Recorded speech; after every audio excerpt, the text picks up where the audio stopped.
ঝিনাইদহের কালীগঞ্জে গরু চুরির অভিযোগে গণপিটুনিতে অজ্ঞাতনামা এক ব্যক্তি নিহত হয়েছেন এবং গুরুতর আহত হয়েছেন আরও একজন।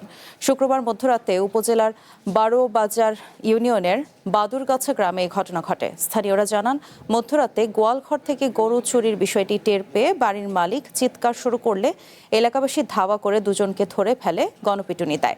খবর পেয়ে পুলিশ ঘটনাস্থলে পৌঁছে নিহত ব্যক্তির মরদেহ উদ্ধার করে ময়নাতদন্তের জন্য ঝিনাইদহ সদর হাসপাতাল মর্গে পাঠায়। গণপিটুনিতে আহত ব্যক্তিকে উদ্ধার করে একই হাসপাতালে ভর্তি করে।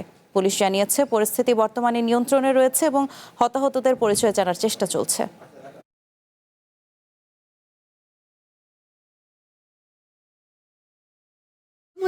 মনীষাকে চাইলে আর ওই রান্নু ছেলে ওদের সাথে দেখাইলো মোটর সাইকেলে, মানে যে যেমনি পেয়েছে সবাই ওরাও ফিরে আসলে আমার ভাইপো আমরা বাড়ি আইছি, আমি এখানে বসে কাঁদছি, আজান দিচ্ছি সেই সময় আমার ভাইপো ঢাকায় গেছে।